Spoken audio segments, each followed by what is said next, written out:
underneath the charging. That was where they should be.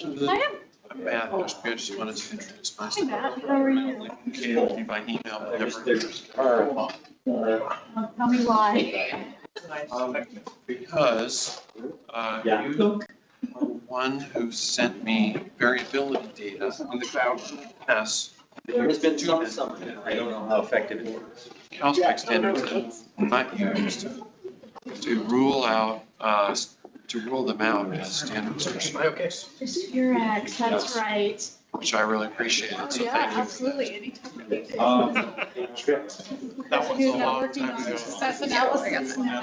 So I posted a message on Test General. I was a different student, it was like 2 years ago. Oh, right. Started this. Okay, yeah, I remember he was on the job market at the time. Yeah. Oh, yeah, super helpful. That's doing good. February. No, we should keep them separate. I think we should do we should. Caltech, yeah, right? No, just whichever one got the most votes. It's in the. That's Caltech. US, it's Caltech. I just remember eBay.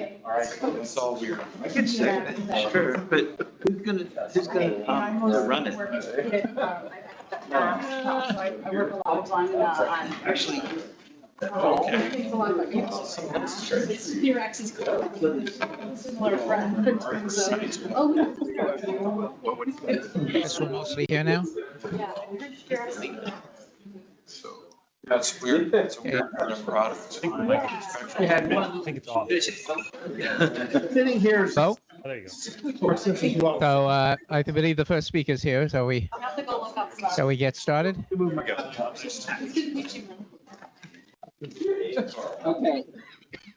Our first speaker is Thomas Dukevitz, who will be speaking on refining the CalSpec catalog of standards for tests. All right. Hello, everyone. And this is the first time they've let me up here on the stage, so this is nice. My name is Thomas Dukevitz, and on behalf of all the names you see presented, I'll be talking about refining the catalog, the CalSpec catalog using TESS, the Transiting Exoplanet Survey Satellite. So we'll start with a little bit of background about all of those things. I really like to wander. This is going to be a problem for me. So CalSpec, we just had an excellent talk on that I'm not going to try to improve upon. It is our catalog of true spectra for JWST, HST, and ... right? Other missions. It's really important that we establish this good cross-mission, cross-wavelength way to calibrate all of our instruments. But there's a bit of a problem.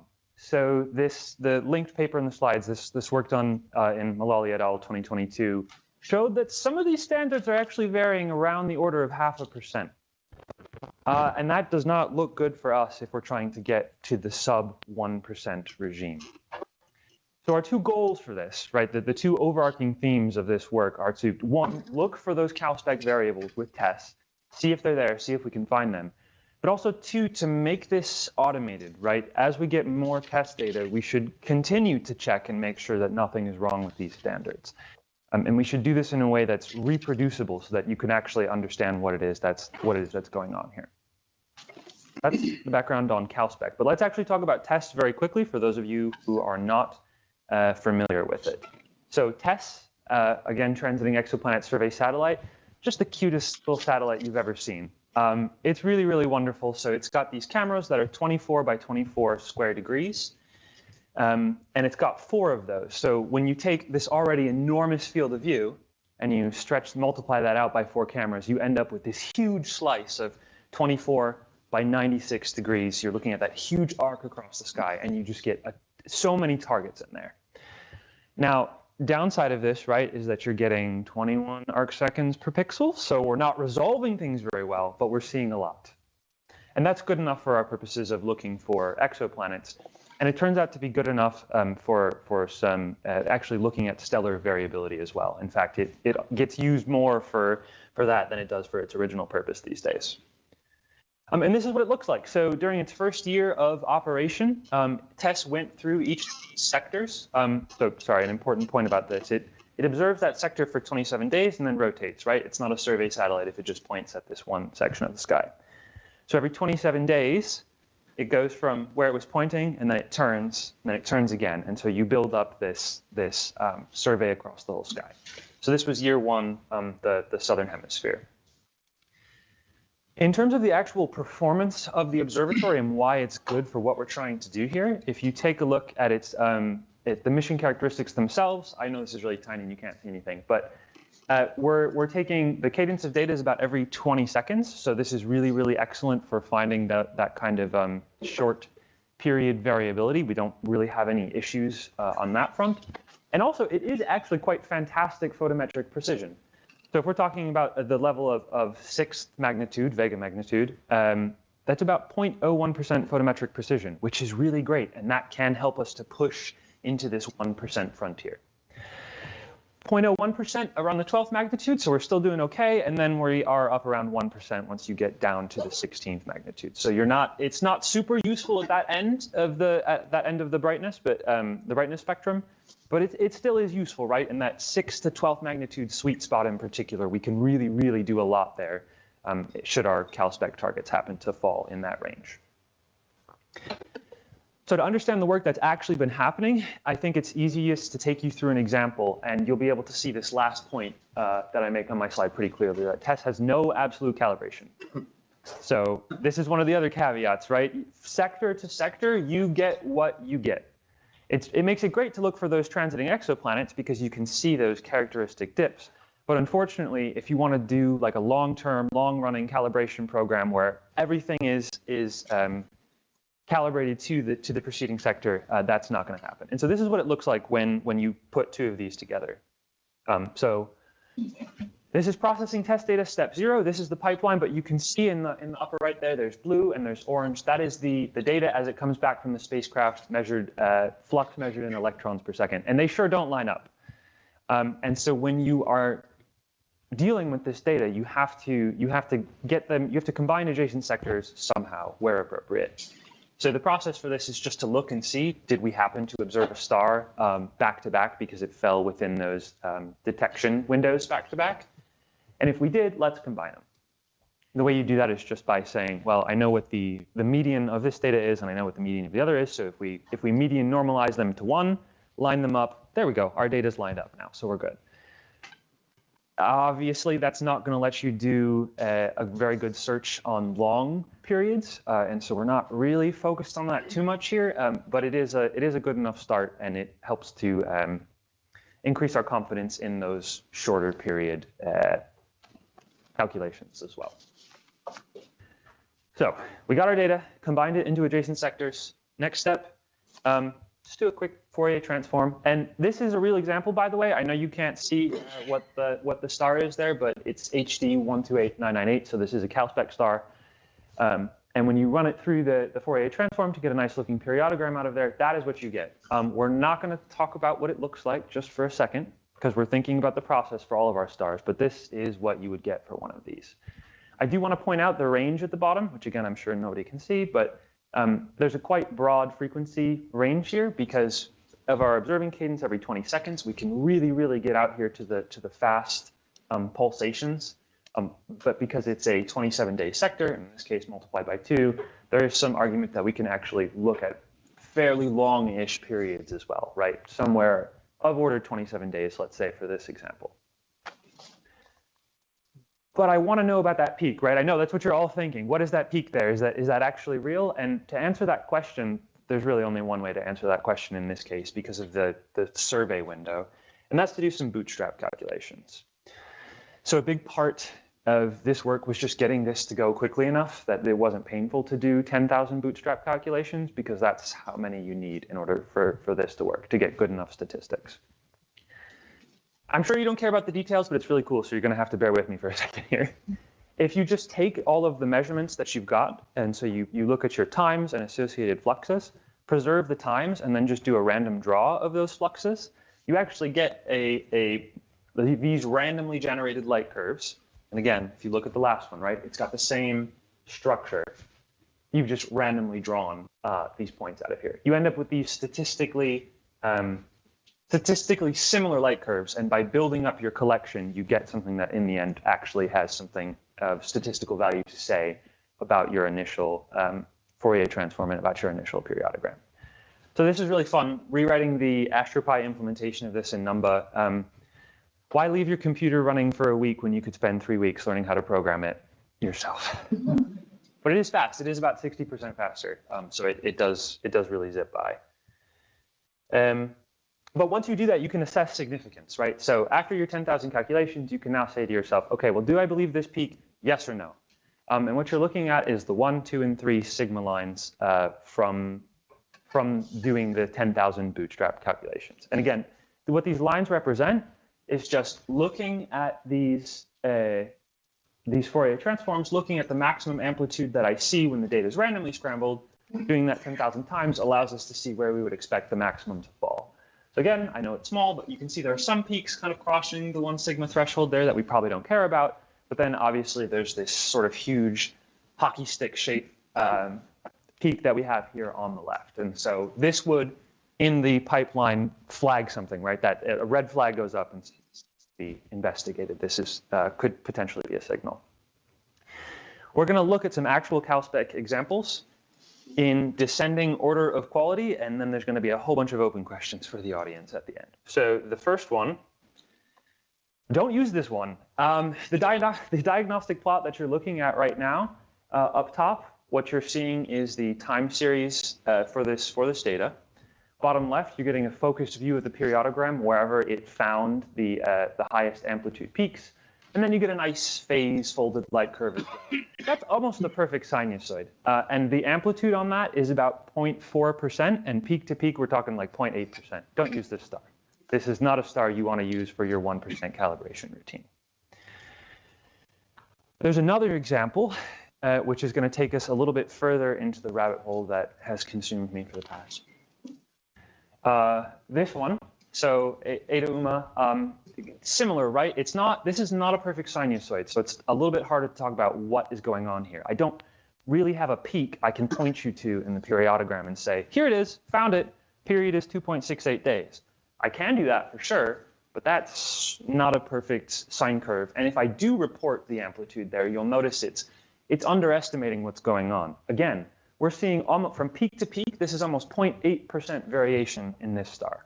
Not good enough for our 1% calibration. But phase folding also doesn't give the answer that I want to give to you because that wildly underestimates what's going on here. Third example, and this one really, this was in the initial paper that I was telling you about, the work done by Mullally et al. 2 years ago. And honestly, I'm at a loss for what you want from me here. The curve is pretty clearly red noise dominated, and when you look at it, you can sort of see, if you look at just the first half, you see that the first section of the first half kind of has this sort of arc to it and has a bigger scatter, and then it seems to come back towards its center a little bit, and that is almost certainly because of the data processing that happened from the mission. And that's fine, except I can't like cleave those two effects apart for you. And so what's the right thing to report here? I can tell you the variation that I saw, right? I can't point a laser pointer at a TV, sorry.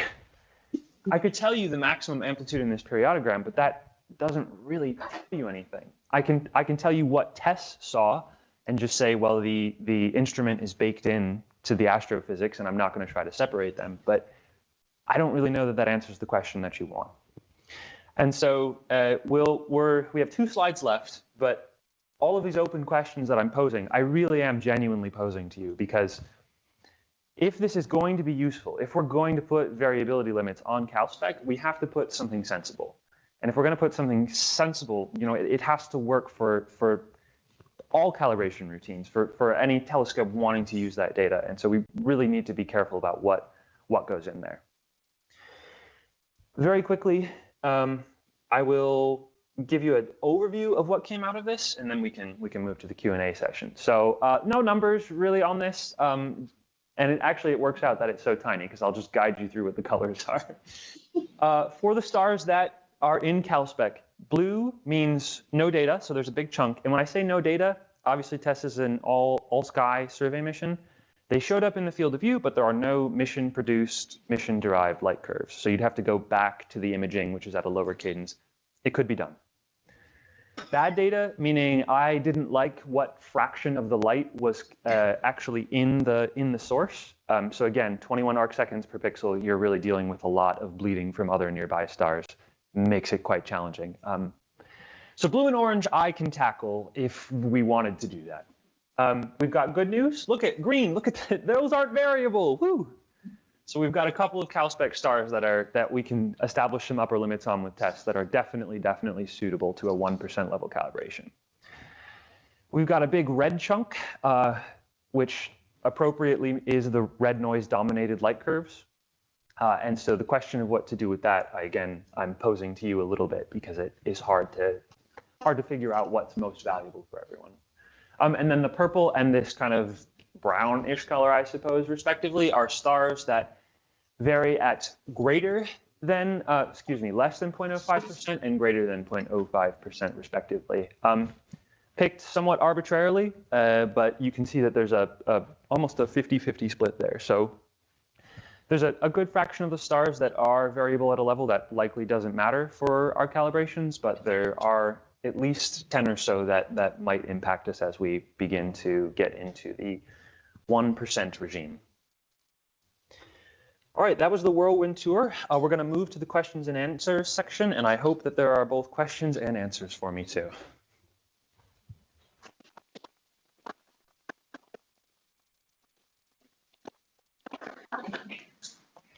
We've got one in the back. Okay. Oh. Throw those mics.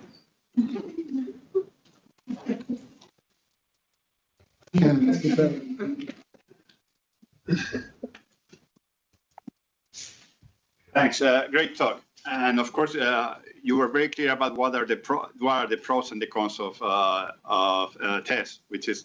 So I have a suggestion for you. Mm-hmm. Your suggestion is to compare this with Gaia. And so as you probably know, Gaia published variability curves, but only for a fraction of the sample, which means that you only get a small fraction of the CalSpec. But last year, I published a paper in which I derived for the Gaia variability amplitudes in the 3 Gaia bands. Of course, we're talking about different things. This is a time scale of 3 years, right? And you get, of course, the sampling is different. You don't have problem with the nearby stars, but you have about 50 points. The point is that depending on the magnitude, I was able to derive the amplitudes down to maybe 2 or 3 millimagnitudes. So if you want to make sure that some of these have no amplitude, 5, 6, 7 millimagnitudes, you can use that as a comparison. And in that way, then all these artifacts that you get as what you meant, the example you mentioned, right, in which you don't know which part is due to the instrumental effect at the beginning of the run, right? So I recommend, and I actually published this in Vizier, so you can go to Vizier and download the Gaia variability amplitudes for all, I think more than 90% of the stars in CalSpec. What's the paper? What's the paper? I'm the first author. It's on Gaia variability. It was published last year in 2023. So what we did in the paper is that we analyzed what were the systematics. So what is the random noise due to Gaia, and it's a function of magnitude and color, right? So once you do that, you get the typical variability curve in which you get amplitude against magnitude. But what happens is that the baseline is a complex form. So we derive the complex function, right, as a function of magnitude and color, and then use that to subtract to everything. So basically, for all the stars that are in Gaia that are magnitude 17 or brighter, and that have 5-parameter solutions in Gaia, then you can go to Vizier and you can get the amplitude in the 3 bands. Okay, I have an online question, Charles. That's all right. Question is, How useful are nearby stars' light curves for understanding instrumental versus astrophysical variability? Yeah, good question. You can see pretty clearly what the difference looks like when we've got something that's in that TESS sweet spot. Like this, for example, that's almost all signal, right? And so this star just happens to be nearby enough, bright enough that we can look at it and go, oh, that type of randomness is not due. That's not TESS. That's the star itself. So they're great. They're super useful.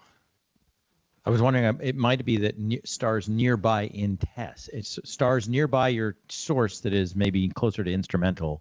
Can they be used to distinguish if it's instrumental versus astrophysical? Like I something. can answer that for you, Thomas. Yeah, sure, go for it. Hi, this is Susan Mullally. TESS, the light curves that Thomas used for this were the mission-derived products that actually do consider stars across the entire field when doing calibrations to look for variability. So it attempts to move instrumental effects using the bright, well-separated stars on these detectors. Sometimes it works perfectly, and other times not so much. It uses a Bayesian, basis vector kind of a system. Okay, let's see if we can take one more question then. Well, I probably don't need the microphone, girls. So this period folding trick is great for periodic variability, but isn't this almost easier just by calculating the chi-squared and scatter relative to the uncertainties? Stars that have excess chi-squared, whether they're aperiodic or periodic variables, we would toss. That's certainly, so that's not a method that I tried. Perhaps we can talk after so as not to take up everyone's time, but provided that then also gives you an estimate, right? The vision that I have for this isn't to say like, yes, no, true, false, this is variable, but to also give some level of information about it, like a time scale or an associated amplitude with that. And so perhaps we should chat afterwards about whether the implementation would fully address that need. Okay. Thanks. Let's thank the speaker again.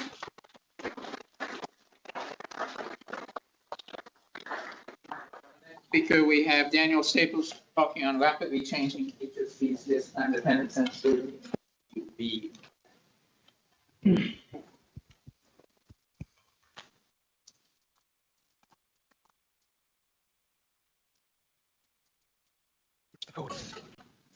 you have the find your talk.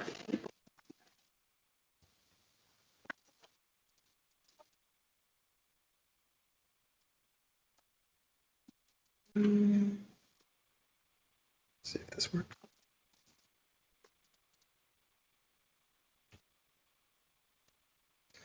Okay, can everyone hear me?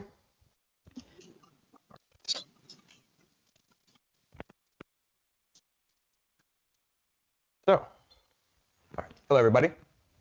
My name is Daniel Stapleton. I'm a member of the HST SIS team, where I have been for the last 2.5 years. And in that time, I focused mainly on the high sensitivity of STIS, which you've heard a lot about today from both Ralph and Svea, that the STIS TDS is particularly important for flux calibration. And so I want to focus my talk today on how we actually calibrate the TDS. And in particular, I want to focus on this problem that we've run into recently of the rapidly changing time-dependent sensitivity in the near ultraviolet. So let's get started. Ralph and Svea have given a good general overview of both of these topics. I'm happy to give a quick little summary of each. Starting with background on STIS, as you heard, HST's oldest active instrument is STIS. It was launched in 1997. It's composed of 3 primary detectors, the FUV MAMA, the NUV MAMA, and the CCD. FUV and NUV standing for far and near ultraviolet, respectively, and MAMA and CCD being the type of detector that are. These detectors have a set of gratings which span the available wavelengths, which go from 1100 to about 10,000 angstroms, or the far ultraviolet to the near infrared. These gratings have different dispersion modes. Those are low, medium, and high, which I will generally refer to as L, M, and H modes. Those modes correspond with low being the broadest wavelength coverage with the lowest resolution, and high being the shortest wavelength coverage with the highest resolution. And on the right, at the right side of the schematic here, you can see where the detectors lie, and then the grating wheel on the left as just a quick schematic of STIS. As STIS relates to flux calibration, Ralph went into this, and Carl's talked about this, and Svea's talked about this, but STIS is incredibly important for the flux calibration, in particular of the CalSpec library of standards. We are calibrated using the main 3 primary CalSpec standards, which is mentioned a lot, GD71, GD153, and G191B2B. And STIS then goes on to take observations for a large number of secondary standards. And through this, STIS is vital for maintaining the CalSpec library of standards. And so one of the ways that we correct the flux of these images is by monitoring the time-dependent sensitivity, or TDS, which I'm most likely going to be saying TDS from now on. And just to make sure things are consistent, to define the TDS is defined as the throughput of an observing mode after accounting for other sensitivity variations, so temperature and charge transfer efficiency. Once you've accounted for those, you take your corrected net count rate, and you have your sensitivity. We go ahead and monitor these using 3 white dwarf standard stars since launch, give or take. And I have the corresponding modes for each star there. GRW70 monitors a subset of MAMA L modes. AGK monitors a subset of CCD L modes, as well as all the M modes. And then BD28 monitors the shell modes. Observations are taken every year using these standards. And in doing so, we're able to track the time dependency of the sensitivity. And in doing so, we're able to get a correction for that sensitivity change. Okay, so you've heard all that before so far, but this is the way STIS calculates our TDS. So the way we do it is we rely on a relative sensitivity, which you've seen a couple versions of this plot before. But these are the kind of plots that we're going to use, and you're going to see a lot of this kind of plot throughout the rest of this talk. The way we do it is we bin each observation into a series of subsequent wavelength bins. So for example, you take an observation from 1997, chop it up into a series of wavelength bins, and then you take one wavelength bin and compare it to every observation of the same type going to today. And that's been happening since launch. And on the right, you can see at the bottom of the observation axis, we have 1997 up to 2025. What we then do is, those black points here are the data, and we take these sensitivity curves and we fit them using line segments. And we vary breakpoint and slope as free parameters in this case. So you can see in the plot here, we have a sharp change. That's our breakpoint, which is a date. And then we just fit a certain slope depending on how things are behaving. These fits determine the correction that gets applied. And so what it essentially means is you've taken observation, say 2019, that's about 80% relative to launch, where launch is 1. And so you apply 20% correction to the data from there. The way we compile this is in our TDS tabs. That's the reference file that we use to compile these fits. And in particular, I want to note that only the L mode fits are the ones that we use in our corrections. It's been shown that if you apply the L mode fits to the M and the H modes, it's still accurate to an extent. And that's what I'm going to focus on then, is just the L mode data sets for this talk. Okay, I want to just emphasize this kind of plot, because this is basically the only kind of plot you're going to see. It's our TDS plots, and I wanted to in particular just specify what everything means. The title indicates grading, central wavelength of the grading, and the bin, and that's the starting wavelength of the bin. So this is 1150 angstrom bin, and in this particular case, it's 50 angstroms wide. So this is between 1150 and 1200 angstroms. G140L is the grading that associates with the FUV MAMA, just so you can remember, and I'll try to keep mentioning that as I go through. We have a residual where ideally everything is 0. Our data matches the pipeline corrections. And we have a couple epochs I wanted to point out. We have the first STIS electronics failure, side 1 in 2001, which then led to switching to side 2, which then also failed in 2004. So STIS died, which led to this gap in data that you see. And then when the astronauts went up and fixed it in service in mission 4, we had more data after that. And so that post-SM4 period, I'm going to call it, I'll just put this here, is what I'm mostly going to focus on, because this is our longest and most stable region of the TDS. And this is where things get kind of wonky, at least in the past few years. So now do you have a sense of the plots that I'm going to be using? I want to go into the history of the TDS. So starting with the FEV MAMA or G140L grading, you'll see, if you notice in the beginning of the TDS, things kind of drop off quite radically, but then in post-SM4 region, things are relatively steady. I've specified the largest in magnitude slope here. There's only actually one breakpoint, which is in 2009, and it decreases at a rate of about 0.1% since 2009. So it's relatively consistent in the FEV MAMA.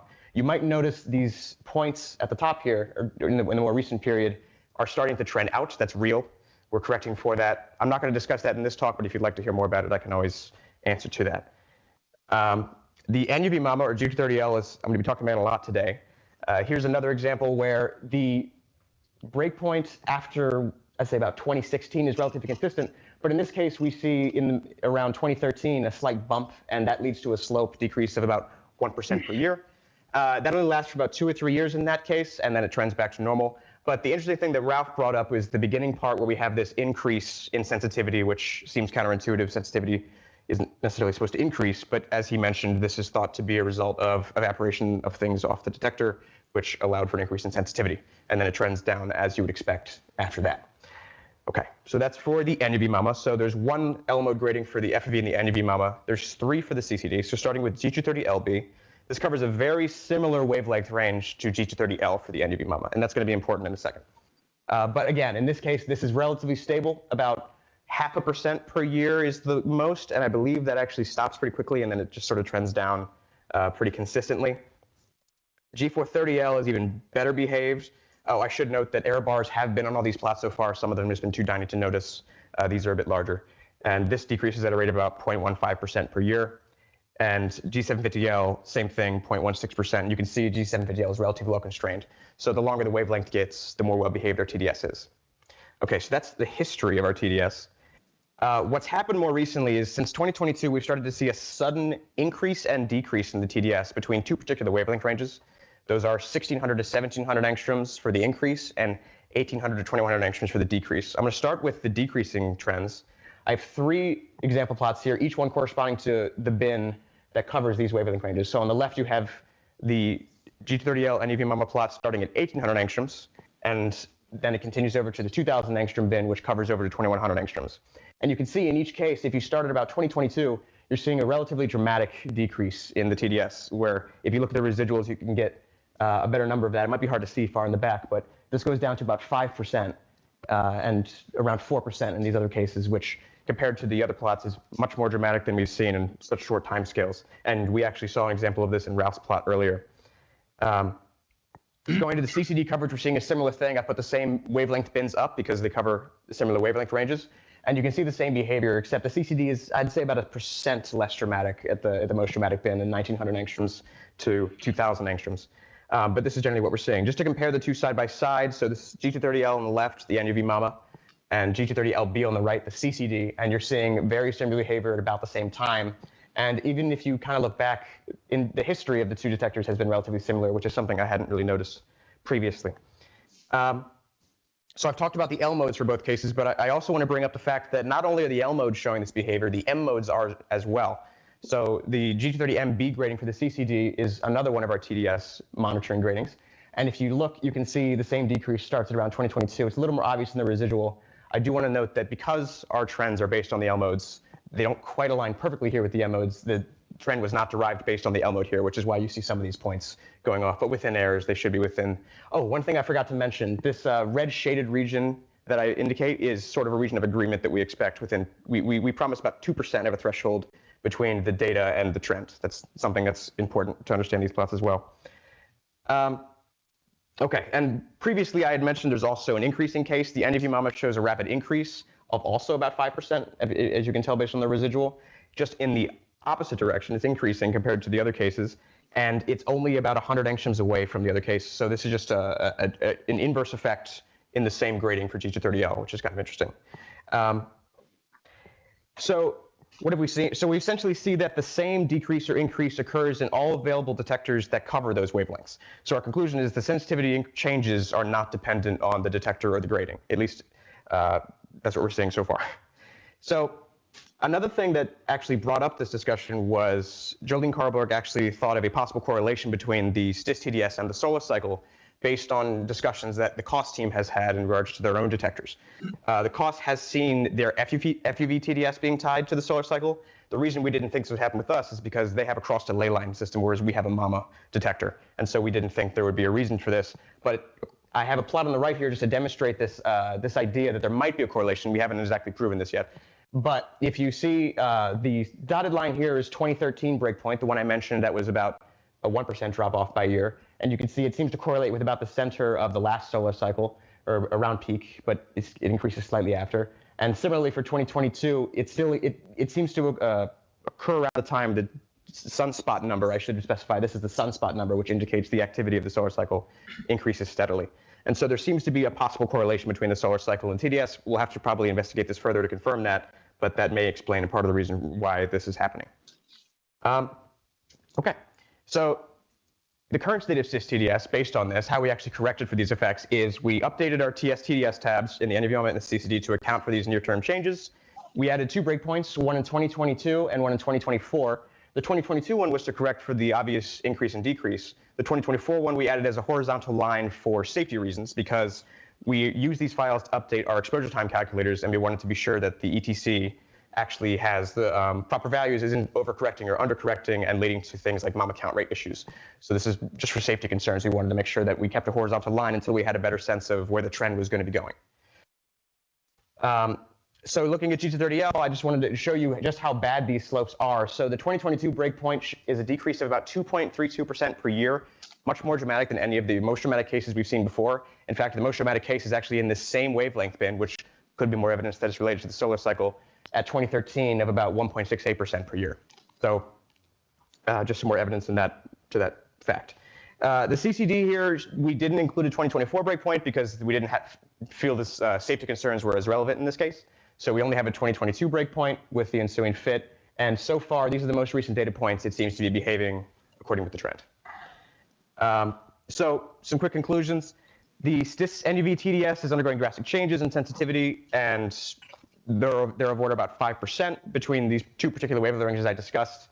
We've corrected for those changes with TDS tabs, and we're to continually correct them as we get more data. The timescales on that will be a few months lag, so if you have data at these wavelength ranges and you're worried about potential near-term changes, don't worry, we have the current safety files in check, but we're going to keep updating them as fast as we can to make sure that these sensitivities are being corrected for. Something else I noted was that these changes seem to coincide with the last few solar cycles, and so an effort we're going to have is to look into whether or not there's a correlation between the solar cycle and the STIS-TDS. And something I didn't mention in this talk yet, but I do want to make note of, although briefly, is the cost NUV TDS is actually showing the same wavelength changes, or sorry, the same sensitivity changes at the same wavelengths, which could indicate some other issues. So the STIS stream is going to monitor our own changes, but we're also going to work with the cost team to make sure that we understand why these changes are occurring. But that's it. So thank you to Jolene Carbowell, Svea Hernandez, and the STIS team for their assistance with the presentation, and I can go ahead and take questions.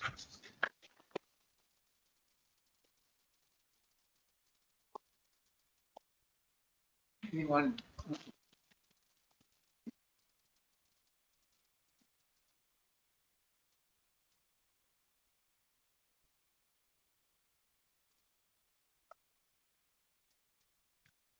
Brian York here. Just if I remember correctly, the COS NUV is the STIS flight spare or another thing that was constructed along with the other STIS detectors. So yes, that makes sense that it. So that is true that the COS NUV is the STIS flight spare. I'm not so quick to assume that just because they are both mamas that this is causing the issue, because we're seeing the same issue in the CCD. So while the NUV mamas match for STIS and COS, STIS also has a CCD for the same wavelength ranges. So it seems to be that any detector covering these wavelength ranges is showing the same issue, regardless of the fact that it's a mama design. I think one of the COS issues has been that the COS FUV doesn't have any kind of window or sealed area enclosed in the detector, but okay, COS NUV does. Do the STIS detectors are both sort of in enclosures with windows rather than being out exposed to orbital space? So it's not across delay lines, so it's a different design. My assumption is that that's true. But again, because it's a different design, the reasoning for the solar cycle issue with the COS FUV maybe, I'm unsure if it's different. We have to look into the exact reasoning as to why it might be causing the issue for us as well. We'd have to look more into the physics and the design of the instrument.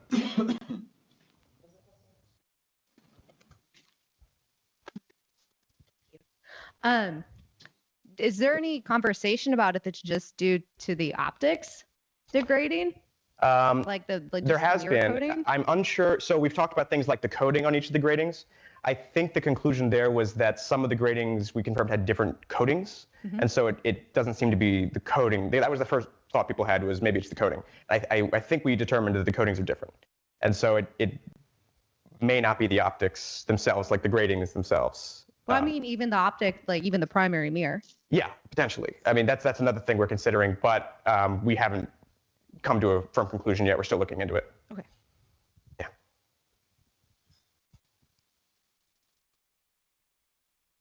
Something I will note is that the TDS is relatively correctable, so regardless of the cause of the issue, as long as you monitor it and correct for it, it's not an immediate concern. It's just something we'll be monitoring. Go ahead. This might be obvious to you, but you should also, instead of looking at sunspot number or in addition, look at the total solar irradiance and the spectral solar irradiance and the UV. There's great data sets at the University of Colorado last website on all of this stuff because they've been monitoring it for a long time. Yeah, there's we've come up with a couple ideas tangential to that, not necessarily the solar radius, but we've thought about things like atmospheric puffing as a result of the solar cycle, things like that. We're just going to try to correlate them until we determine what the actual cause is, and hopefully we come to a conclusion. Yeah. So just a brief question. Why, when you show those plots, especially for the mamas, yeah, or the time sensitivity change, I can why just the show. scatter, yeah, for example, why the scatter is much larger after 2009? Sorry, can you repeat the question one more time? So why is the scatter or the measurement is much larger? Oh yeah, that's a great question. Than starting from 2000. So this is something that is known about the FEV mamas in particular. It's an issue potentially with, well, a couple things. The code being one of them. When we corrected for the NUV mama different effects, we were able to fix the scattering issue, but it didn't work out in the FUV. So there could be some slight scattering effects due to small effects. The general trend should still be the same. The FUV mama is like this, and it's something we're trying to wrap our head around exactly why. But yeah, it's kind of unclear. One of the causes could be, for example, in cases like the lower wavelength ranges, Lyman alpha can affect things. There could be some slight binning changes between neighboring pixels. So like one wavelength bin might get slightly more counts from one observation to the next, which could lead to slightly increased or decreased counts. Things like that can lead to. So we're looking into the FUV in particular for the reason behind this scattering, because as you can see, yeah, it's a little tough to constrain at the top and bottom there. But the general trend should still be the same. It's just a matter of constraining that scatter. Yeah. Okay, any questions online? Maybe one more then? Sorry, one just popped in. Okay. Great. So the question is, what about dust accumulating on the optical surfaces? That sounds more in line with the original explanation for why G230L got increased sensitivity and the outgassing and things that Ralph has mentioned. Dust accumulating in the optics, though, I don't have a concrete reason why I should say no to that necessarily, but it just feels a little too rapid comparatively, because theoretically dust has been accumulating in the optics throughout this history, and this is very sudden, almost like an event that occurred, which seems to suggest it wouldn't be, at least in my mind, the dust on the optics, but it is a possibility, I suppose. Hey, did you want a quick question? Or? It just actually occurred to me, Daniel. So do we have any filters in ACS that cover this wavelengths that might, if they're monitored? Okay. I think, wait, Roberto. Yeah, I mean, is there any TDS monitoring, Roberto, that might show this drop as well in those? Yeah, if you look at my poster, which is outside, the solar blind channel is, again, it's a MAMA detector, it's a this spare as well, in the FUV, and the filter that covers the wavelength range that Daniel mentioned, that there's an increase, we see the same increase in that wavelength range. Okay. Yeah. What about the decrease? Do you see the decrease as well? I don't think so. No. Yeah. No. Yeah. Okay, I guess we should probably. I can move on. Sorry about that. Okay, well, we're only 5 minutes behind schedule, but it's probably time we thank the speaker again and move on.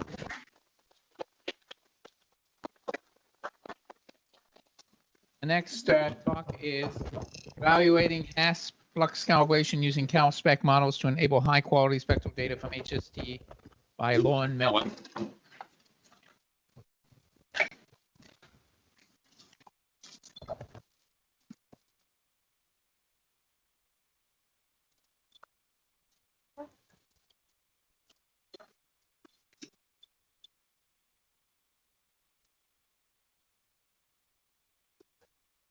Oh, there we go.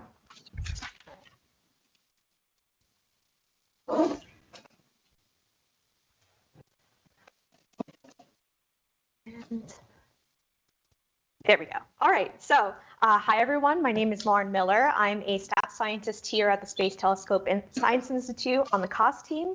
And today, on behalf of Travis Fisher, Ravi Sankrit, John Debs, and the entire HASS team, I'm going to be talking about how we evaluated the flux calibration of HASS data products using CalSpec models in order to enable quality spectral data from HST.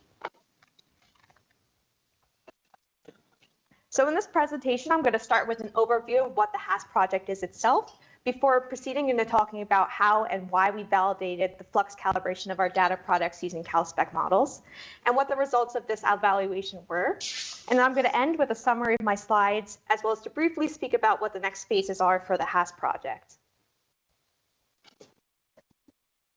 So COS and STIS are both powerful workhorses that observed over 10,000 unique objects, but the default pipeline products of COS and STIS typically do not include combinations of different gratings, spectral orders, central wavelengths, or apertures for individual programs. And this has meant that typically users have been responsible for putting together their spectra for final scientific analysis. Now, this problem was initially addressed with the construction of the Hubble Spectroscopic Legacy Archive, or HSLA, and this involved co-adding multiple COS modes into single one-dimensional spectra. There was also the Ulysses Director's Discretionary Program, which produced a library of co-added UV spectra from COS and STIS for young stars in the local universe. And so, inspired by this, we conceived of the Hubble Advanced Spectral Product, or HASS project, as a way to extend these previous efforts by creating co-added spectra using data from both COS and STIS in an automated fashion for nearly every spectrum that's available in the archive. Now, HASS products are made using a wrapper to the Ulysses co-addition code, and it creates two types of data products at both the visit and program levels. The first set of our data products are individual coads for all central wavelengths and adjacent spectral orders within a grating or instrument. And then the second set of data products are called abutments, and these are coads that have been joined across gratings and instruments. We ensure that all the input data for these coads are of sufficient quality and reliability through a multi-stage pre-filtering process that it goes through before even the coads occur. So for instance, all exposures which have failed observations are excluded, as well as COS and STIS special calibration programs and data sets which are statically archived and do not undergo routine reprocessing. We also check the header keywords for any observing quality issues, and we remove any unsupported modes. And after all this is said and done, a final flux checking algorithm is utilized in order to handle any subtle issues that might have made it through the pre-filtering step. And so a key attribute of this program, of the HASS program, is that data products are automatically updated when new COS or STIS observations have come in, or when new calibrations such as reference files are made available and the archive goes through reprocessing. And we do this in order to stay as up to date as possible. Now, the HASS program has several advantages that provide additional scientific benefit over default archive products. First, it gives users immediate access to data that combines different central wavelengths and spectral orders within a grating through our individual coads. And so here we have an example of a COS HASS co-addition for the standard white dwarf star WD03565. And in our top panel, it includes the original observations of 5 G160M send waves at all 4 FP pause positions at full resolution. And in our second panel is the resulting co-added spectrum made by the HASS wrapper that combines all the send waves into one spectrum. And we do this through summed weighting of the original spectral data. On the other side, if we look at an example of a HASS co-addition for the STIS E230M observations of VV Cephei, the reason why we're showing this one in particular is that combining a shell orders and STIS data is an area where HASS coads greatly lower the barrier to accessing the data. And so again, our top panel shows a subset of orders in the original E230M observation at full resolution, and our second panel gives the resulting HASS co-added spectra for E230M. Another advantage to HASS is that it provides us and users with significant wavelength coverage through the abutment of different gratings. And so in the top panel, we now have the individual co-added spectra that have been smoothed by 21 pixels here for display purposes for COS gratings G130M, G160M, and G140L. And in the second panel of this figure is the resulting abutted spectrum, where the co-added spectra have been joined at single wavelengths so that the data above it is from one grating and the data below it comes from another. And so here, G130M and G160M are prioritized over G140L, for choosing where this joining occurs, and we have a priority list that is available in our ISR that I will bring up in a few minutes. However, while we have these abutments, we do recommend that they be only used for quick look purposes, since many modes have significantly different spectral resolutions. Finally, HASS provides users with access to data that results in a higher signal-to-noise ratio when compared to individual exposures. So to demonstrate how the HASS coads can result in an increased SNR, I have 391 G130M spectra and 259 G160M spectra from the active galaxy Mercurian 817, plotted in pink and blue respectively. And these spectra form the input for the program level coad, which is shown in black. Now, while the individual spectra themselves have an average signal-to-noise ratio of approximately 3 at 1200 angstroms, the program-level coad products produces a signal-to-noise ratio of almost 57 at the same wavelength, so a drastic increase in the SNR. We also put our data products through rigorous flux and wavelength testing in order to make sure the coads were correctly done. And we do this by comparing each coadded data product to its constituent input data sets. And what we found is that our testing results substantially exceeded our defined success rate of 75% of the samples having both a robust mean residual value and a robust standard deviation residual value within 5%. A caveat, though, is that the HASS products are not designed to meet every single science case. So, for instance, HASS has been designed to work best for astrophysical sources that have compact angular sizes and are not variable. So if you have a target that is extended or is variable, the flux checking algorithm might actually remove exposures from the coads, or a coadded data product may not be produced entirely. And in addition, moving targets like planetary objects are not coadded at the program level due to their expected variability from visit to visit. You do get visit level coads. In addition, coadded spectra are derived from just standard CalCOS and CalSTIS pipeline outputs, so any additional tailored reduction steps that are listed here have to be done doing a custom coad. But we make this easy because it's our intention to make HASS as accessible as possible to a variety of users.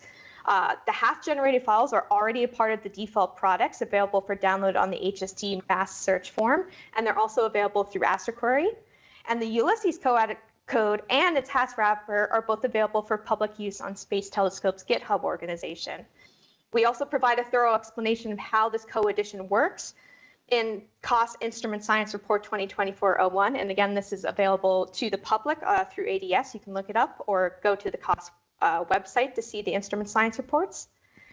We also have tutorial Jupyter notebooks that we've written that provide installation instructions as well as use of the coad code and its HASS wrapper. And also included in these notebooks are actually instructions on how to use the HASS scripts in order to do those aforementioned custom coads. And so more information can be found on our dedicated HASS website, which is at this QR code here. And I'll show this QR code again on my summary slide.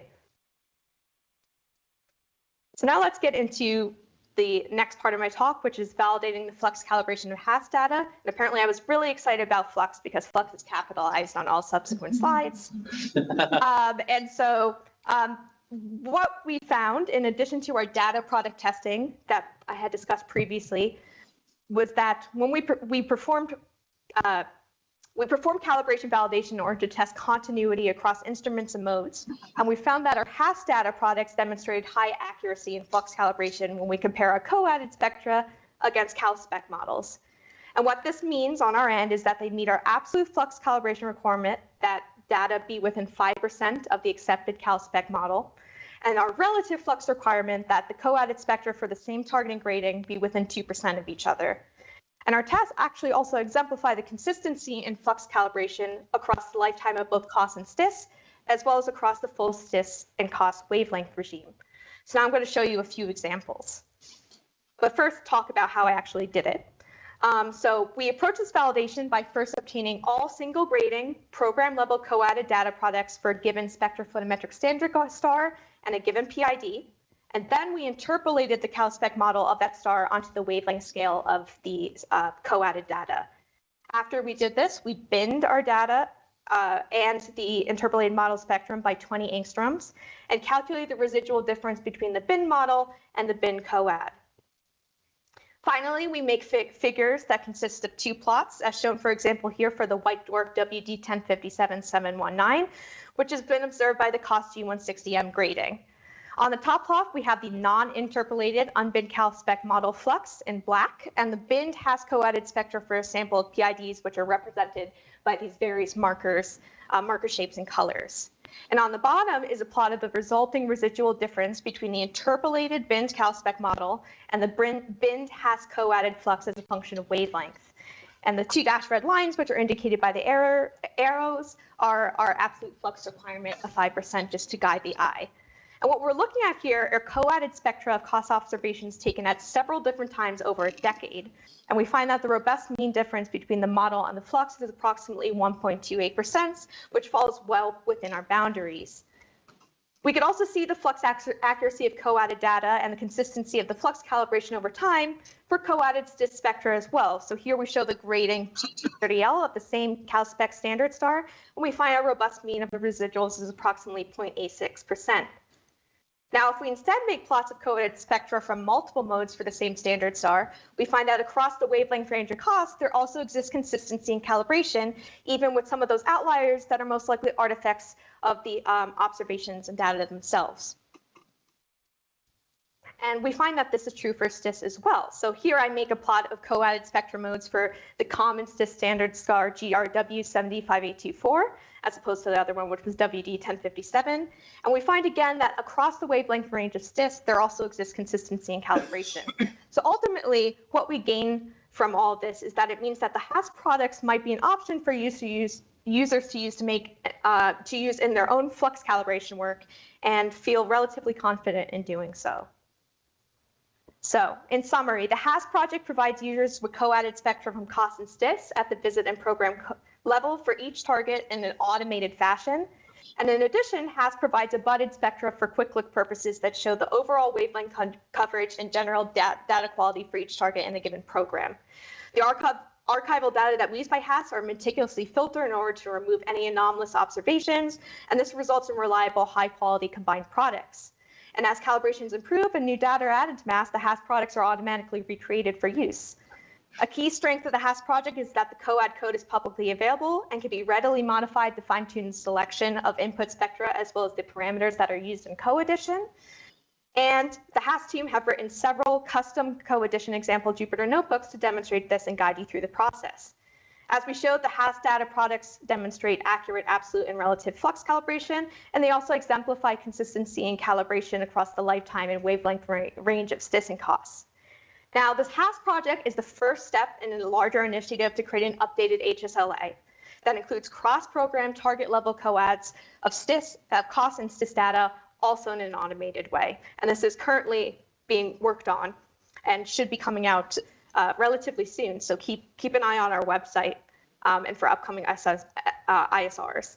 And there's going to be synergy that will exist between the HSLA, the new HSLA and the HASS program, and this will enhance the legacy value of COS and STIS spectroscopy for years to come. And so thank you for listening to my talk, and I hope you leave here interested in exploring more about HASP and how you could use it for your flux calibration work, and I'll take any questions.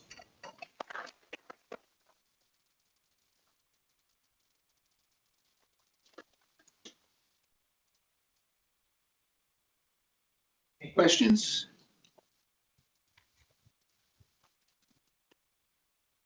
I found, thank you very much for the talk. I found very interesting this about that you mentioned. Would it be feasible with the form provided with at MAST for HASP to search, for example, for targets within some range of, say, magnitude that will have footnotes?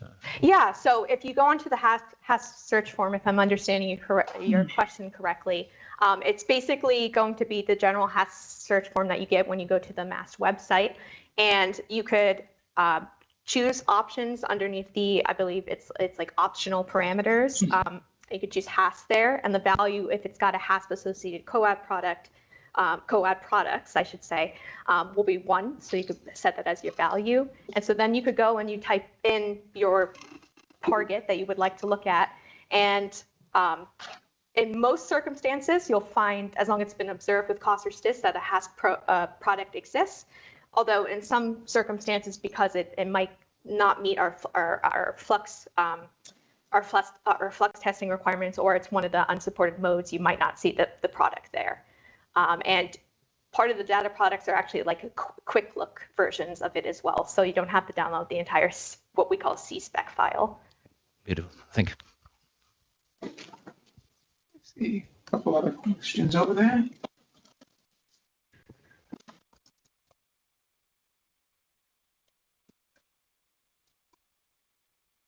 Hi, this is pretty cool. I like the part PASP that enables stitching of the Eshell spectra orders together. Can you do that with time tag data? So like if you have, time tag observation that's like 2000 seconds or something, and I wanted to split it up into like 500-second chunks, is it able to process, like stitch a spectra? Yes, I believe if it doesn't already exist, it's being worked on, that there's a notebook that stitches together the time tag data, if that's correct, John. Yeah. Yes, so you should be able to do so. Sweet, thank you.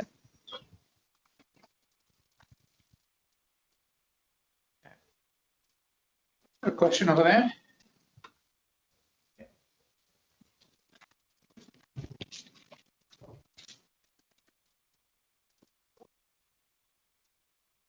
So this is John Debus. Just to clarify, I think there's already exists a notebook in the COS website for splitting up. Yes, we have the spectra. COS tool that does time tag data, and then Right. so you can stitch together there the time tag ones. Some combination of that notebook and one of our custom Yeah. notebooks will get you where you need to go for that. Cool, thanks. Yeah, and if you have any questions, you could email the help desk, and we'll direct you. Online? Nope. Any more questions here? Okay, I guess that completes our planned speakers for that. Well, now we have a time for open discussion. Do we have any?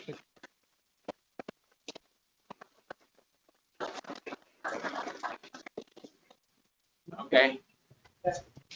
So the you have The topic that won today. Right. So apparently, the topic that won, so what we want to do now is popular item, which would be cross-mission calibration. And I figure since we have like a cross-mission coordination team, and Carl's in charge of that, I would just turn it right over. No. And And Lisa's in charge of it, but she pleads that she's hoarse, so I'm going to go to the deputy. rapid promotion is happening. All right. So cross mission, cross observatory, cross everything seems to be the topic. I didn't realize I had to talk about this until just at the beginning of the session. So thinking fast. So I guess I'll start it off, and hopefully someone will say something provocative and we'll keep going. What does cross mission, cross observatory mean? What do we need for that? I mean, does it mean we have to observe the same sources? How many? Is one enough? Do we have to observe more? What kind of measurements do we want? What do we want to know about cross mission, cross observatory, right? What's our goal here with that? These are my provocative questions to try to throw out. Is 1% good? 10% good? Is it good to be within 5%? We could go home. What are we shooting for here? And another way to think about it is what are the science drivers for this? We can imagine ways of doing it, but what science are we going to enable by Hubble and JWST being okay, we already did that. What about JWST and Sphere-X being very well calibrated? Is it enough we both use CalSpec, or do we need to actually do some particular measurement to close the loop and say it's been well calibrated cross mission? Well, yay, someone's going to say something. So a feature of combining the incredibly well-developed, documented, observed, and modeled CalSpec database with the Sphere-X all-sky observations is that you only need one transfer to go all-sky for sources that are sufficiently bright So for SphereX, there's a limitation, which I encountered, which was that a lot of the sources that you guys put in the CalSpec database are so faint that SphereX does not detect them very well. We detect them. We will detect them. We will detect them, but not at high signal to noise. Some of them blow the doors off SphereX. But it does, the fact remains, there is a subset of about 17 sources that are quite nice to transfer the calibration to the entire sky. Okay, so one thing I heard there was CalSpec's great. Yay, Ralph. But it doesn't overlap great with SphereX sensitivity range. And so obviously one of the things if we're going to do cross mission is we have to figure out what, you have to have enough in the right sensitivity range. Maybe 17 is enough to do the transfer. I don't know. What do people think? Is that enough? From maybe space missions, I'd say, yeah, but I bet from a ground-based survey, they'd say 17, that's chump change. Can other observatories and telescopes add to CalSpec? By which I mean order up a model? Order up a model for the low price of, I don't know. I think that's one of the things that I'm very interested in getting conversation going on. What if we expand CalSpec, maybe we can help Ralph out or continue Ralph's legacy. I don't know where we're going on this. I've been working with Ralph for a few years on expanding CalSpec so that we could support JWST calibration with enough since we knew the JWST sensitivity range, expanded CalSpec. Do we need to do that for other missions? Roman comes up. I'm thinking in-house right now. That's easy. Sounds like SphereX, we should maybe have a bit of a conversation. Maybe that is possible. Finding targets is non-trivial that are high-quality flux calibration sources. I mean, ideally, I'd like them all to be NIST measured at all wavelengths I care about. Okay, that's probably not going to happen. But that's definitely one of the things. So we need to be talking more with NIST and say, which ones can you get and how that will support things. So I don't know. Jesus. Hi. Well, actually, this is going to be my talk tomorrow, but since you asked the question, I'm just going to give a quick preview. So we have cross-calibrated CalSpec with Gaia, and we have calibrated Gaia to 5 millimagnitudes. So now with Gaia, we have something consistent with CalSpec, 3 bands in the optical, with an stability of 5 millimagnitudes. So that's the first obvious expansion. So from there, now you can calibrate with Gaia just as with an intermediate step with CalSpec.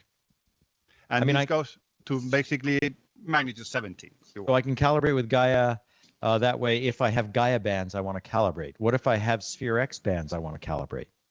Well, but that is in the optical. So the point is that if you want the absolute, the 0 point, right? Any source in the sky, you have a field with Gaia sources, then you're basically going from CalSpec to Gaia, and from there you have the same 0 point and you have the filters, the passbands that actually can give you, you can then, of course, you may have to do some transformation, but basically you already have the 0 point over the whole sky, wherever you have Gaia sources. Okay. I mean, I think this gets us started there because if I want to do spectroscopy or calibrate my optical spectroscopy, that's not enough. So we need the modeling. We need to still know more about, it's not every Gaia source I can use. I need to know something more to do it at anything other than Gaia bands. And George has a question. Comment. So I want to try to make this more complicated. Yay. It seems to me there are problems of different dynamic range and how you cross-correlate over those gaps, and also non-overlapping bright wavelengths. For example, you would like to have Gaia cross-correlated with 2MAS or with WISE, because to do the science, you really need to have consistent calibrations from one wavelength range to another. But that takes this out of the simple, let's get the same stars measured and just compare the fluxes at the same wavelengths. Yeah, I definitely agree. I think for spectroscopy, it's much easier to say, let's get the data, let's make the measurements at the same wavelengths, and we'll do the comparison. When you get into photometric bands, it gets, we always get down to the hard crux of the problem is, do you really know your band pass? All right, I see a hand up, and he's already got the microphone, so I think he gets to go first. Squatters' rights. I think it would be a terrific legacy of this group if it were to inaugurate a working group to work this problem, because there's issues of being in-band and out-band. So Gaia covers not quite the same wavelengths as Spherex covers not quite the same. This dynamic range and spectral coverage, broadband, narrowband, spectroscopy, spectrophotometry. It would be great to have a working group to work these issues. Yeah. Let's just say that I think you need spectrophotometric standards, which CalSpec does provide, because that lets you tie across different systems of passbands and things and what have you.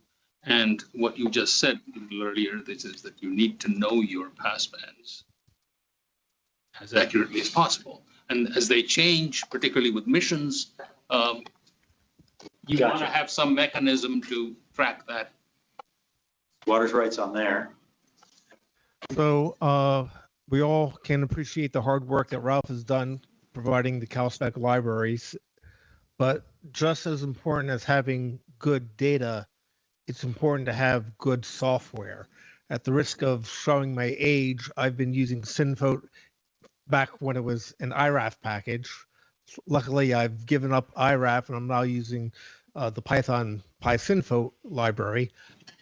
Can anyone speak to what the future of that, and how do we make sure that 10, 20 years from now, we still have validated software that we can trust, so every astronomer doesn't have to roll their own, which will then have a whole set of bugs and hard to agree on a set of truth tables. So I guess I think this could be something for more complicated discussion of what is it, just Synfo you're looking for? Or are you looking for more than that of, how is CalSpec deriving its models or doing the fitting? I mean, how large is your software question?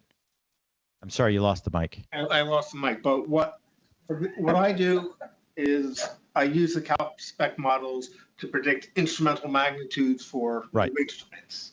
And at least I can point to Synfo, and when I send my results to someone else, I can say, hi, I use this method doing this. So the person can then do their own independent checks. But if I can at least say Synfo, it's a known quantity. So we have the community has a need for standard software, just as we have a need for standard data. So you're adding, a software repository maintenance to this working group's job. Yes, I think that's important. Kathleen's next, then we'll go. So my question is, how do we tie these future missions, not just to the current missions, but also to the past missions, where we have these enormous data archives that we've been building up for decades that also need to be tied to the newest, bestest, improvedest calibration that we end up with? Make money. So yes, I see Greg is taking notes. Excellent. Thank you, Greg. You can add that to it. Yes, we do need funding. That is part of this. Is how do you do the work? Missions need to think about this more just beyond their missions, right? And think more broadly. So a question related to this thing about, do you know your passbands? There's a recent paper where they used red giants and they modified the Gaia passbands to from what was the official value to something they thought was much better. So this points to the fact that we may also need an expansion of the spectral types of the stars that we're using, even though we don't like to use the very cool stars because they're hard to model, but it may be necessary in these kind of instances, and we have to not forget that. I fully agree. We need a range of types of stars, and I believe one of the session the co-chairs is taking over. I'm going to talk about red giants Thursday a little bit. All right. Well, that was more a comment than a question. I see you've had your hand up for a while. I saw George had his hand up, but he can wait a moment. He's taking it down. Hello, this is Misha again. Just to add the Euclid perspective and to answer your first question, why do we need cross-calibration? And I think the importance of cross-calibration cannot be overstated. Because for Euclid, and I think also for Roman, from the cosmological science we want to do, systematics are so dangerous to us. And we need to get our photometry down to, and the relative photometry down to 1% after taking care of all the dirt effects, meaning each individual calibration product. And I think for Euclid, we have on the order of 64 or so. And it's just mostly basically imaging and some spectroscopy. I'm really concerned as a calibration scientist that we screw up somewhere in this giant error budget, and having a different mission who develop their software independently that puts us in a position to compare and make some really important consistency checks. And what we did, so that's one point. What we initiated in this respect, and it goes a little more towards absolute flux calibration, is that together with Roman, we had a joint HST proposal to observe 6 white dwarf standards. And because in Euclid we narrowed down on only basically 2 or 3 readout modes and exposure times for instruments, and that narrows us down to a very small magnitude range of sources that we can use, and everything that was in CalSpec was way too bright, apart for our spectroscopy. And so we selected, we basically found new white dwarfs that we know are stable on timescale of 10 years down to 40 seconds. So we did a lot of fast photometry as well. 1 out of the 6 turned out to be a helium white dwarf, and it was pulsating, so we rejected that. But for imaging standards, they're pretty good. And Susanna told me earlier today they're being worked into the CalSpec database. So that allows us to put our 2 missions on the same level and then take it from there, because the precision that we can achieve with these enormous statistics that we have, because we observe millions of sources, billions of sources, is really powerful. So one of the things I got from that is validating your mission's flux calibration, to have someone else check it, sanity check it, nothing else. Okay. Greg, I think. I'll go quick. At the very beginning, you asked about the science that motivates the need for cross-mission calibration, and I think anything that looks at the temporal domain needs this. And actually, Kathleen had already mentioned that previous missions and keep, getting as the calibration evolves, I worry more and more about the IRAS, point source catalog and how good that still is. And I think the WISE calibration is based on early Spitzer. And so to capitalize on the temporal domain, we really do have to recalibrate old missions, maintain or improving, refining previous missions. And we're kind of stuck with those standards as well. Yep. So I've been trying to think of how to start simply. And one of the problems we have is every database from a mission has different assumptions about how you define the effective wavelength, whether you do bandpass corrections and so on. Remember, you and I had this big discussion where you thought ultraviolet astronomers not doing bandpass corrections was a feature. And after we discussed it, we decided it was a bug. Rewriting of history here. Very good. Very good. Keep it up. But, there's a whole bunch of assumptions that if you try to convert magnitudes to fluxes, will differ from one mission to another, and many missions quote their results in magnitudes, fundamentally not fluxes. So I think a starting place might be to put together a cookbook that says if you take data out of here, here's what you have to do to get it on the same calibration basis as data out of here. Okay. Yes, and I think also part of it is someone will revise the absolute scale occasionally. Occasion. Which has to be done. I do not want, this is not picking, but it does mean that we need to keep up with that. And I know this came up before, but like the differing dynamic ranges of all these things is such a pain in the butt. And you can get everything looking perfect on that little bit where you overlap. But if one or both catalogs has some flux dependence that they did not expect or know or something, then when you actually get down to the cosmology, that's what I care about, it falls apart. And I've spent a whole bunch of time on HSC and Rubin data and working with that and DS as well, and it's yeah, so there's definitely, it's more than just making sure you've got a few sources in common that you can do. There's also what are the, maybe we can separate that between cross mission and the internal mission observatory. Yeah, these are internal things as well. May also would like to have a set of stars to use that are well vetted, etc.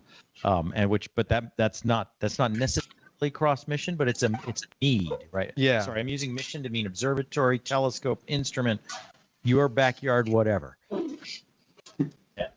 Okay. Yes, but agree. You can fool yourself that you understand everything then. So maybe part of this also, one of the things that I found valuable in having a group that I worked with for JWST Absolute Flux Calibration was people then brought up things you didn't think about that you needed to check when you did your flux calibration, even just for your instrument or your mode. You should also check flux density, right? You should check well depth. There's lots of things to check.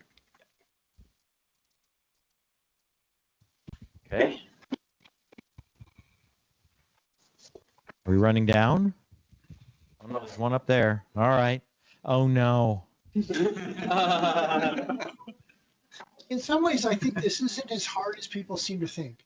Hold it up a little higher, please. I've been a total advocate of NIST-based millimagnitude calibrations, but let me just back off from that for a second and say, if the goal is 1% cross-calibration from the UV to the thermal star, the fact is everything we've heard here is that is based on stellar atmosphere models.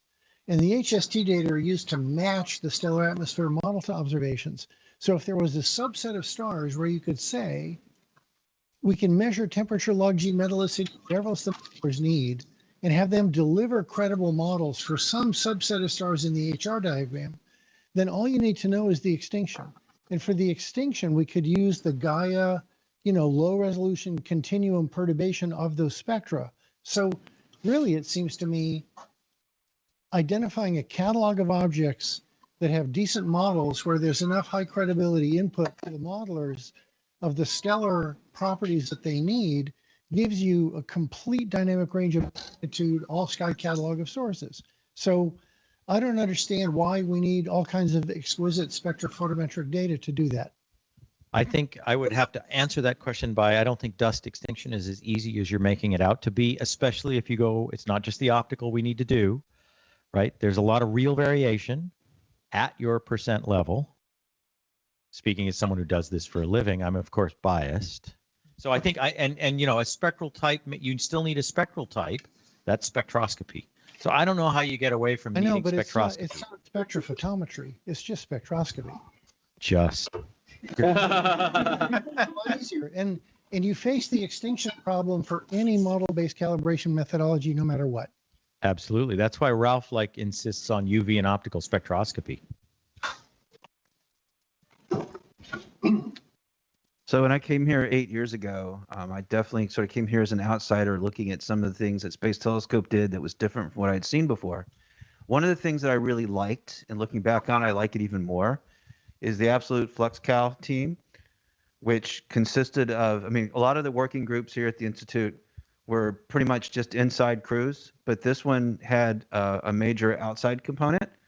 And I thought that was really good design. I think it's strengthened the entire mission.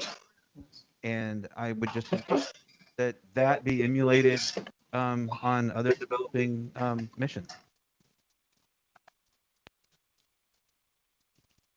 Okay. I was going to follow up on Chris's comment about the models for characterizing the stars and then using the models to cross-calibrate. I think the issue is that the normal stars, in addition to temperature, gravity, there is this metallicity problem, right?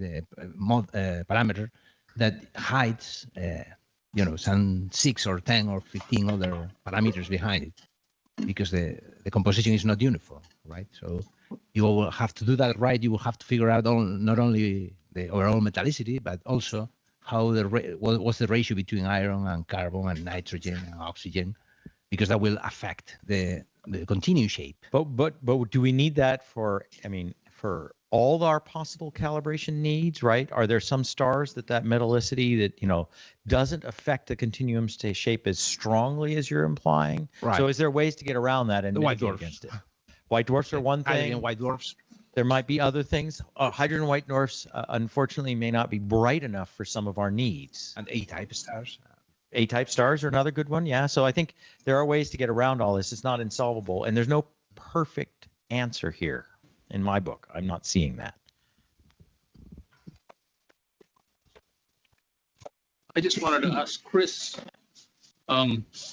what you meant by the distinction between spectroscopy and spectrophotometry, just so we don't get hidden behind semantic.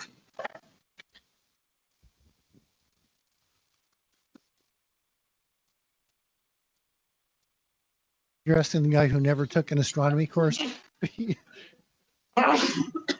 Spectroscopy is using the profiles, shapes, and depths of absorption lines in the spectrum without worrying about the overall normalization of the continuum of flux. That's my operational distinction, but you know far better than me the answer to the question that you asked me. We'll talk after. All right. I'm seeing a dearth of questions. One more? One more. Just a quick comment. No, it's all good. It's all good. You present yourself in the middle. So we're sitting here talking about like precision photometry and all of this. And who put that image there? Because that's really giving me hives. with all the structure and features and everything else. It is beautiful, but you joy. But are we gonna understand all of those little stars at a sub percent? Don't pick those. That's a goal.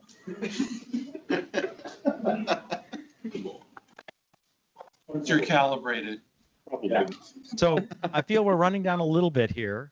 So one action item that I've heard more than once now is we're supposed to get together as some group and do work. Avoided the word working group, trying to. Of the committee. And so that's something to think about for this week. And maybe one of the things to think about is, are you or someone be interested in be part of this working group? It's not a group to be kept informed. I think the one thing that running the JWST working group, I had to continually you want to join the working group? Are you going to do any work? Do you just want to know what's happening? Okay, we can deal with that a different way, right? So you really, if you want, it's got to be a fairly small working group. And maybe this sounds silly, but this is very, a lot of groups I'm on, there's a lot of people who are attending just to keep in the loop. We can figure a way to do that without having to make you attend a telecon. So I'm not volunteering. I'm volunteering to be part of this group. That's all I'm doing at this juncture. I would be willing to work on this. I think is a valid and important thing to do. And I believe the Institute would support me spending time on this, even if it wasn't for one of our missions. So there I can come up with some effort that I can contribute. So if you're interested, maybe we start putting a list together. It was a Google spreadsheet. Oh, I'm willing to use a piece of paper, but but it would be something to think about seriously if you would have time and be willing and motivation that might contribute to that. If it turns out I'm the only one volunteering, we're done. I just want to say, so we've reached the end of the day. I think that this discussion point is something to be revisited, come back to, because I think as the days go by and more people contribute, to what we're all thinking about, I think some more ideas will come up. So we can return to this. Maybe on Friday. Yep, at some point. Yep. Anyway, we all. The discussion is going to be tomorrow at 12 about Raman space telescope. Okay. Everybody hear that? Roman will be the subject. Calibration for Roman will be the subject tomorrow at the pre-lunch discussion. I think people are looking a little haggard. Shall we call it a day? Thank y'all.